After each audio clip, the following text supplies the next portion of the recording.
Hello, and welcome to the Three Questions Podcast, where we dive deep into the world of wealth management and connect you with industry experts. I'm your host, Wayne Baxter, Senior Executive Manager at One Capital Management. If you or someone close to you is thinking about retirement and wondering whether you'll have enough money to last if you live well into your 90s, or whether declining health could drain your savings, this episode is for you. Our topic, the three questions millennials and baby boomers should ask about living longer. Thank you for taking time to check us out. And if you enjoyed this episode of the Three Questions Podcast, please consider liking this video and subscribing to our podcast and YouTube channels.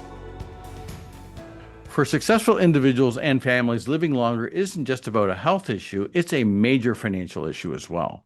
Healthcare costs in retirement, especially those related to heart disease, are one of the largest potential expenses that can derail even a well-funded retirement plan. At the same time, living longer in good health can allow you to enjoy your wealth, support your family, execute your estate plan more effectively. So today we're going to explore the three questions millennials and baby boomers should ask about living longer. And joining the podcast is Dr. Phil Ovadia. He is a board-certified cardiothoracic surgeon and the founder of Ovadia Heart Health and I Fix Hearts. After years of performing open heart surgeries, Dr. Ovadia shifted his focus to helping people address the root causes of heart disease through metabolic health and lifestyle changes, rather than just managing the symptoms. He's the author of Stay Off My Operating Table and has become a leading voice in reversing heart disease and improving longevity.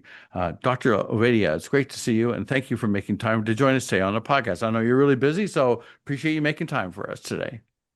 Thank you, Wayne. It is great to be here with you, and I'm looking forward to this conversation with you and your audience. 100%. And now you're based out of Florida.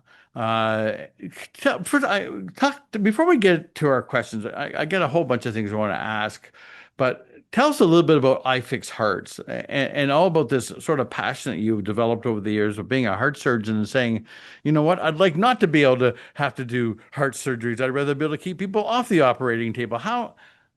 What was the process that got you from being an active surgeon to not wanting to actually operate on people? Yeah, so this really started with the realization that I was a very unhealthy heart surgeon, and I was headed towards my own operating table, so to speak. Interesting. I had reached a point that I was morbidly obese, I was pre-diabetic, and I understood that I didn't really know what to do about that. The advice that I had been taught to give my patients, the advice that I had been following, it wasn't working for me, and it wasn't working for my patients. I started asking some different questions, opened myself up to receiving different information, I guess one could say, and that ultimately led me down a path where I came to recognize that no matter how good I might be as a heart surgeon, no matter how good all the heart surgeons out there might be, the patient is never as good after they've had the surgery as they would have been if they didn't need the surgery in the first place. And that has led me to kind of refocus my career. And I now work towards keeping people off the operating table. Now, this, the benefits that you provide people, this isn't restricted to just people living in Florida, though. No, correct. My practice that I have established is a nationwide telemedicine practice. I am now licensed in all 50 states. I can work with patients anywhere in the United States, and we actually work with international clients as well. Yeah, I was going to ask you about that because I think you know this. I'm originally from Canada, and this podcast goes into obviously goes all over the United States. I have clients all over the United States. They get an email from me when your episode comes out. They're going to get a link to this episode. They'll be able to watch or listen to it, whether they live in the United States or anywhere across Canada as well. So if they're living in Canada and wanted to reach out to you, in theory, they could. Yes, we have many patients in Canada due to some of the limitations of the Canadian healthcare system. Which is there are many. Yeah, so some of them end up coming to the United States to get some of the testing that we recommend done. But because my practice is telemedicine, right, I can, I see patients no matter where they are And like I said, there might be some travel involved for the international patients to get the testing that's most useful done. But ultimately, we bring the care to you. That's amazing. So in Canada, it's interesting. This is a nice little segue. So in Canada, because years ago when I had my own radio show on AM 740 in Toronto, I actually had a doctor on, Dr. Grant Lum, and he said to me at the time, he said, "You know, Wayne, we do have a two-tiered health system in Canada." And I'm going, "No, we don't. Single payer healthcare." He says, We have a two-tier health system in Canada, healthcare system in Canada." And I was like, I'm naturally being like, "No, we all know that." He said, "Listen, take my word. There are two healthcare systems. There is the Canadian healthcare system, and then there is the United States healthcare system." And if you have the financial resources to take advantage of the U.S. healthcare system, they will welcome you. So one of the things, I'll just put this out there and then we'll move on. One of the things that Canadian clients do and Canadians have been encouraged to do is purchase something called critical illness insurance. Well, something a bit more prevalent in Canada than it is in the United States. And basically, it's designed to address, I think it's 23 considered covered conditions, is what they call them. And one of them, of course, would be heart related. Uh, there's a whole series of them. Obviously, you probably know all of them. But you can buy it much like a life insurance policy, but obviously you collect with it having to pass away. Obviously, if you get diagnosed with one of these 23 covered conditions, you will get a lump sum payment. Right. So there you go. So and getting access to your expertise would be one of the reasons you'd want to consider purchasing critical illness insurance if you're living in Canada. So, but I digress. So we got a lot to go over here, but I'd like to set the stage here from a wealth management perspective. Now, we have listeners, I know for a fact we have listeners in their 40s, their 50s, their 60s, their 70s, and even 80s that are actively planning and enjoying retirement.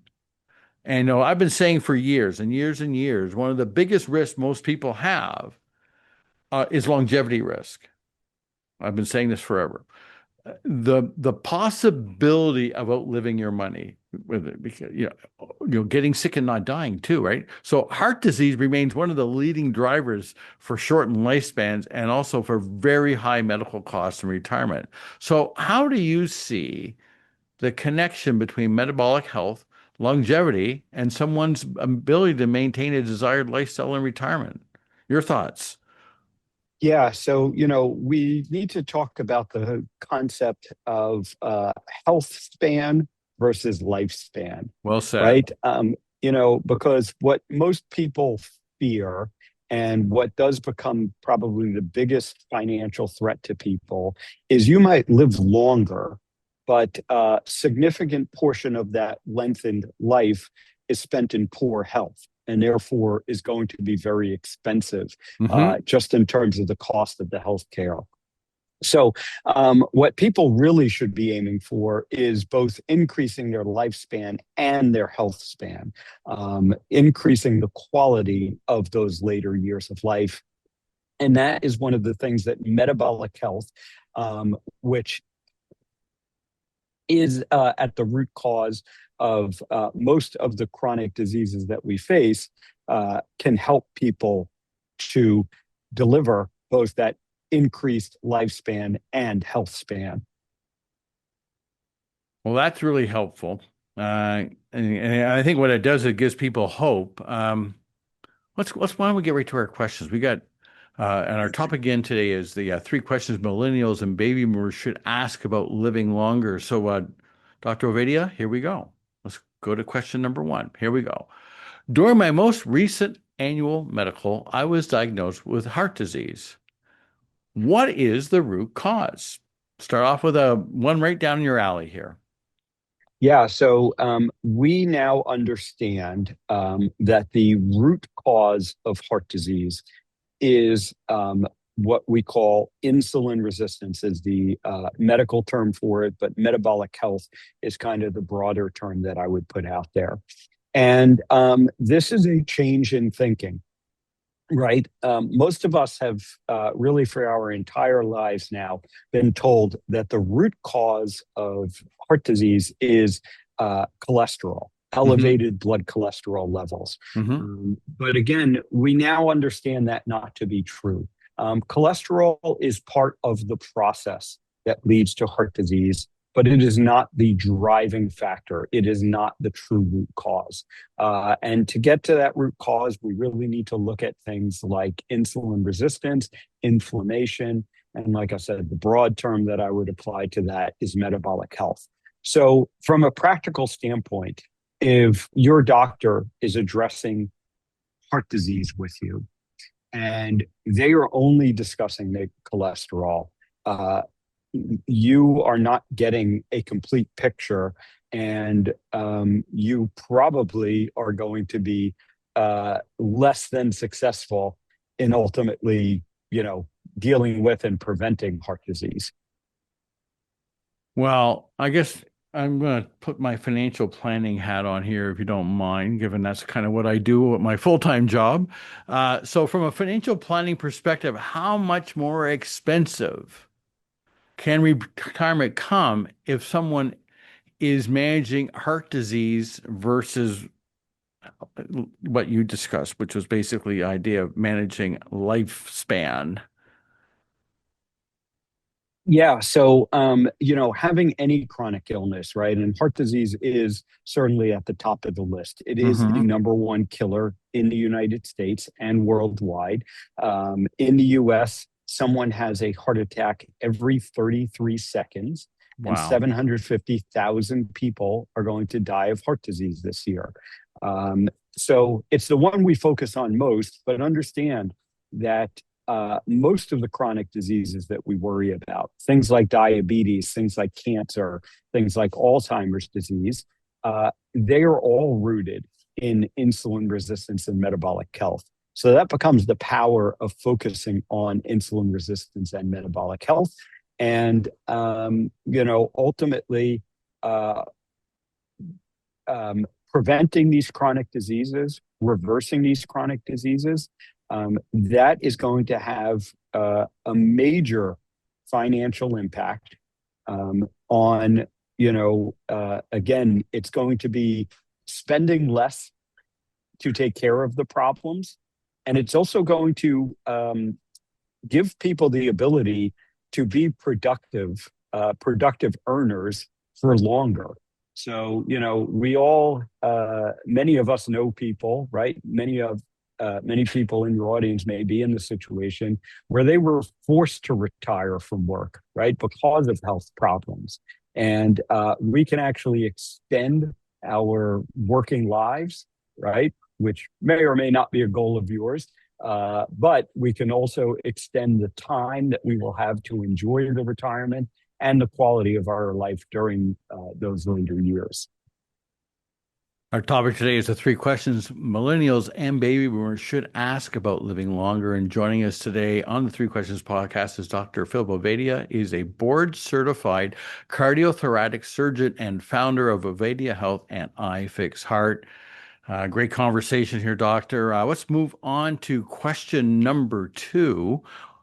What is my doctor missing when it comes to managing my heart disease? Yeah, so I really talk now about the three I's that we don't see when it comes to heart disease, Okay. right? So we've mentioned two of them already, insulin resistance and inflammation. And these are things that your doctor should be testing you for and actively managing and discussing with you. And the third I that becomes critically important is imaging.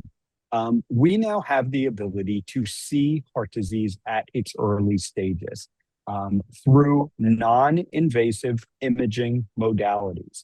And the two that I like to focus on are called coronary artery calcium scanning and CT angiography. And Hmm. these tests are non invasive, like I said, they are easy to do and they are widely available, but they are very underutilized. The approach that we've taken to heart disease largely is when someone develops the signs and symptoms of heart disease. That's when we're going to address the heart disease. And the unfortunate reality for many people is when someone has a heart attack, that is the first time that they are alerted to the fact that they have heart disease. Hmm. Now, this would be similar to telling a woman that, well, we will deal with your breast cancer when it becomes apparent, right? When you feel a lump in your breast or when you have an obvious sign of breast cancer, that's when we're going to address breast cancer. And we're not going to get a mammogram, right, to screen for it, to look for it in its earliest stages. And that is akin to how we approach heart disease today. It's like But locking the imaging, barn doors after the horses have all run away, e- basically. exactly. So we now have imaging that can show us heart disease at much earlier stages. And I encourage people to talk to their doctors about getting the imaging. The So the people coronary that are artery, listening, just before we go any further, you're telling me right now yep. that the people listening to this podcast, they could contact their doctor right now and request to have these imaging done. They could get this done. They could have it done. They don't have to. How would that go? How would they do that? Would they could just say, I'd like to have a heart imaging done. They could Yeah. request. So specifically, I tell people they should request a coronary artery calcium scan as a first test. This test is easy to do, literally takes 5 minutes, no IV, no nothing. You just lay down on the scanner table, and it is a quick, inexpensive scan. It costs Hmm. about somewhere between $100 and $200 most places in the US. And it will show us heart disease at its early stages. So Interesting. if you're a man and you are 40 years old or older, you should have your first CAC scan. If you're a woman, 50 years old, you should get it. Now, if you have particular reason to be concerned about heart disease, if you have a strong family history, if you are overweight, if you are diabetic, if you know that you are not metabolically healthy, get the scan earlier. Because the scary reality is, I today have 30-year-olds that end up on my operating table. So this disease starts early in life, and the earlier we pick it up, the better chance we have of preventing it from getting to those advanced stages. Interesting. So, from many people assume their doctor is giving them the full picture. What are some of the more common gaps in conventional heart disease treatment that can really affect their long-term health? Yeah, so the problem we have around heart disease is we've become so distracted by cholesterol, right? And thinking that if we are managing a patient's cholesterol, we are managing their risk of heart disease. And nothing could be further from the truth. Hmm. And therefore, we're missing, right? Those things that we just talked about: insulin resistance, inflammation, getting the proper imaging so that we can truly understand what's going on with patients' heart disease and what their risk of developing worsening heart disease is, and then we can actively manage it. When you talk about inflammation, I want to just clarify on that one. You're talking about inflammation of muscles, but when you talk about inflammation, just maybe you could elaborate a bit more on what you're specifically referring to. Yeah, so inflammation is one of the body's basic processes. It's how the body reacts to an injury, broadly speaking. Sure. And inflammation can be good, right? It helps us heal from those injuries. Right. Um, and then it is supposed to go away. It's when inflammation is chronically occurring in the body, right? It's Hmm. an ongoing process because we have constant injury essentially to the body. And in this case, when it comes to heart disease, we're specifically talking about chronic injury to the blood vessels themselves. And that can be coming from something like high blood sugar. That can be coming from something like smoking, right? That can be coming from chronic stressors of all kinds. And that is the inflammation that we need to, first of all, identify as going on in the body. And that can be done with a simple blood test. And then address it, figure out why the inflammation is there, and let's get rid of it. Interesting. So basically, anyone listening to this podcast today, could get these tests done very inexpensively and find out if they have any of the three eyes that you referred to. This is Correct. interesting.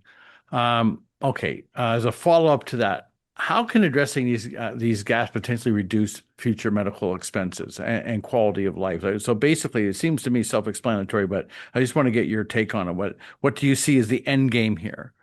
The ultimate Yeah. end game? So the end game is, like I said, identifying these things at the early stages so that we can intervene, change our course, right? And hopefully prevent these things from occurring. Or if they've already started to occur, right? Many patients come to me and they already have some evidence of heart disease, but they haven't had a heart attack yet, right? They haven't had the major life altering event, and we can keep them from getting there. And that is the real power, right? It's like when you're doing, I'm sure the wealth planning analyses for your clients, right? Understanding Talking my language where now. yeah, exactly. Right. Where there's not enough money coming in, right? Or there's too much money going Going out, whatever out. those problems might be, right? If you address those issues when you're in your 20s and 30s, right, you're going to have a much better chance of ending up in a much better place when it comes to retirement age than if you wait until you're in your 60s and you already discover that you are well behind the eight ball, right? You're already broke. It's going to be a lot harder to plan for a retirement under that scenario. I think of the line from a really good friend of mine who used to say to me, this is years ago, he said, Wayne, it's better to act than be acted upon. Exactly. Okay, so let's go on to question number three. Instead of just treating and managing my heart disease, can I actually reverse it? Dr. Ovadia. Yes. Yeah. So this is something else that is misunderstood by doctors, certainly, and therefore by the patients who they're caring for. Heart disease is reversible. I guess, just to back up a little bit, we are mainly, when I say heart disease, and during this conversation, we've been mainly thinking about what we call atherosclerotic heart disease. What this means is a gradual buildup of plaque within the arteries of the heart that ultimately can lead to a heart attack. And that plaque, like I said, results from damage to the blood vessels, the inflammation.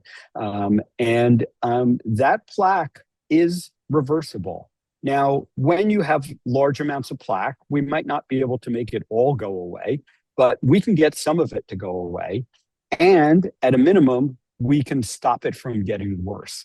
And that's really the ultimate goal of my approach with patients is we want to identify your level of disease. We want to stop it from getting worse, right? Stop the bleeding. And then we want to give the body a chance to heal. And when you have chronic inflammation, when you have insulin resistance chronically, right, and there is ongoing damage being done to the body can't possibly overcome the ongoing damage and heal the old damage. But if we stop the ongoing damage, the body does have a capacity to heal, and we can start to see reversal of heart disease. Interesting. So, how should someone think about investing in heart health now versus potentially spending much more on healthcare later? Like, because, to me, this is like an attitude, like you said it earlier, it's an attitude adjustment that needs to take place here for a lot Yeah, of people. exactly is. And I think the most powerful question patients can be asking themselves, people can be asking themselves to help start to change that attitude is, you know, what are my goals, right? What do I want to be doing later in life and during retirement? And what are the things that are going to prevent me from doing that so that I can act now so that those things don't come true, right? And again, this very much fits within the financial planning modeling that you do and the work that you do with your clients, Hmm. right? What are the things that are going to prevent me from reaching my ultimate goals? And for many people, that might center around I want to be able to enjoy the time with my grandchildren. I want to be able to travel, right? Things like that. And just think about the simple act of traveling.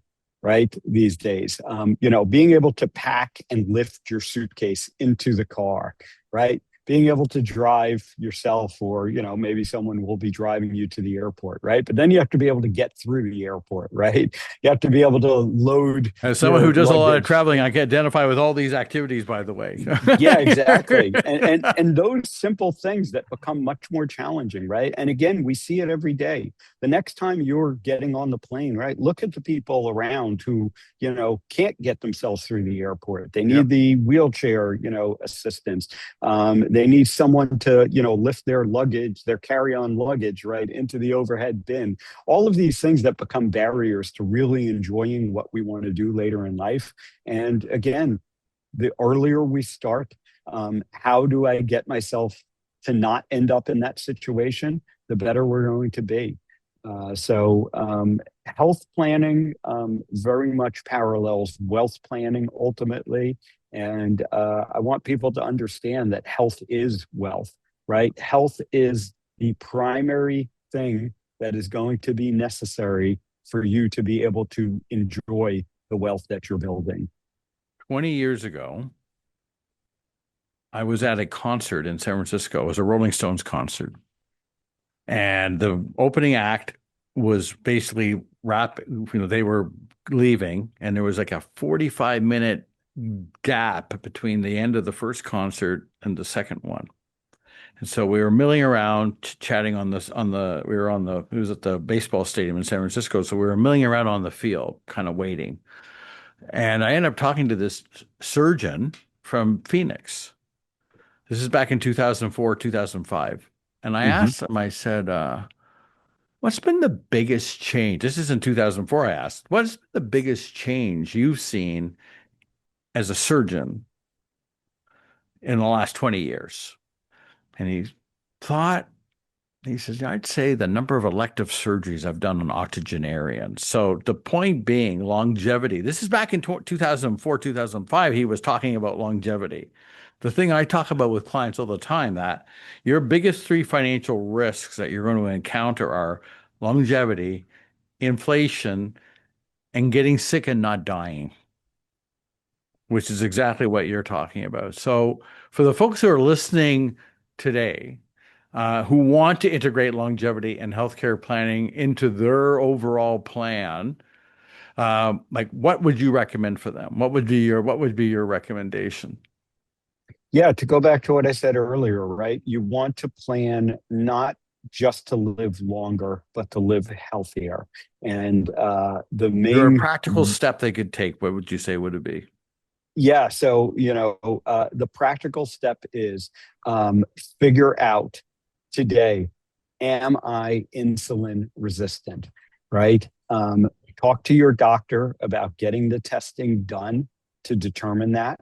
And if your doctor is unable to help you with that, right? If they don't quite understand what that means, find the resources that are necessary, right? Find other doctors, leverage the power of AI and the internet that we have available to us today.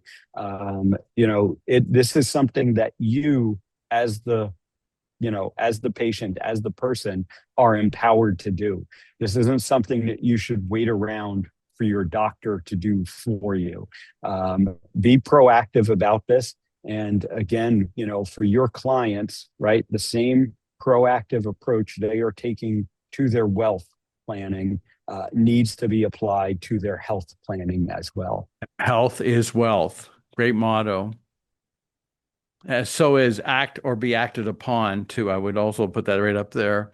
Okay, Dr. Ovadia, for those who are watching on our website, we've included all your contact information underneath you on the screen here. So they're going to be able to easily get a hold of you and reach out to you. But we got a lot of folks who listen on Apple Podcasts, on Spotify. They're maybe listening on YouTube while driving around in their car or however. For those folks who are listening, what is the best and easiest way for them to contact you? Yeah, so I fix hearts everywhere. You can go to ifixhearts.com, or you can go to any of the social medias and find me at ifixhearts. And that's the best way to connect with me and my team. Thank you very much. Dr. Philip Ovadia is a board certified cardiothoracic surgeon and the founder of Ovadia Heart Health and iFix Heart. Dr. Vaidya, thank you for joining us today. Really enjoyed the conversation. Thank you, Wayne. I look forward to bringing you the Three Questions podcast, and I hope you find them educational and informative. Please consider liking this video and subscribing to our podcast and YouTube channel. And to receive notification of when our latest episode has been posted, please click on the notifications bell. Lastly, to schedule an online Zoom consultation with me to discuss your wealth management needs, please click on the link in the description box below, www.onecapital.com/meet with Wayne. Thank you, and we will see you soon.